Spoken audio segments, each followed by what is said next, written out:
معروف اداکار فیروز خان نے بدنام کرنے پر سابقہ اہلیہ الیسا فاطمہ سلطان سمیت متعدد شوبز شخصیات کو قانونی نوٹس بھجواتے ہوئے ان سے 15 دن کے اندر اندر تحریری معافی مانگنے کا مطالبہ کر دیا۔ فیروز خان نے اپنی مختصر ٹویٹ میں تصدیق کی کہ ان کی قانونی ٹیم نے ان تمام شخصیات کو قانونی نوٹس بھیجا ہے جنہوں نے ان کے خلاف سوشل میڈیا پر جھوٹی مہم چلائی۔ حوالے سے فیروز خان کے وکیل فائق علی نے اپنی یوٹیوب ویڈیو میں بتایا کہ انہیں اداکار کی ہدایت پر ان کی سابقہ اہلیہ متعدد شوبز شخصیات کو بدنام کرنے کا قانونی نوٹس بھیج دیا ہے۔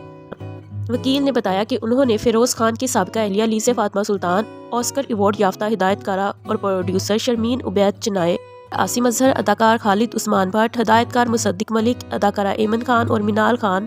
میرا شیٹی کو قانونی نوٹس بھیج دیا ہے۔ اداکار کے وکیل فائق علی کے مطابق انہوں نے قانونی نوٹس میں شخصیات کو 15 دن کی مہلت دیتے ہوئے ان سے تحریری معافی مانگنے کا مطالبہ کیا ہے۔ دوسری صورت میں تمام شخصیات کے خلاف ہرجانے کا دعویٰ دائر کیا جائے گا۔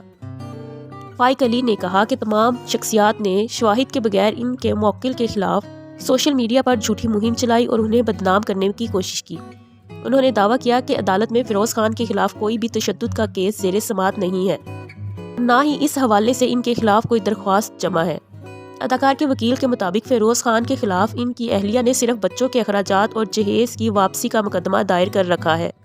اور یہ دونوں مقدمات اسی عدالت میں ہیں جہاں ان کے موکل نے بچوں کی حوالگی کا کیس دائر کر رکھا ہے اور دونوں کی ہیئرنگ جاری ہے۔ فائق علی نے کہا کہ جن شخصیات کو قانونی نوٹس بھیجا ہے، ان شخصیات نے ان کے موکل کے خلاف ٹھوس شواہد کے بغیر پوسٹ کر کے انہیں بدنام کیا۔ انہوں نے کہا کہ تمام شخصیات نے اگر تحریری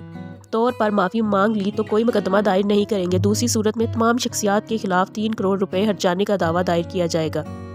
فیروز خان کے وکیل کے مطابق وہ ہرجانے کا دعویٰ دائر کرنے کا یا نہ دائر کرنے کا فیصلہ تمام شخصیات کو دی گئی مہلت گزر جانے کے بعد کریں گے۔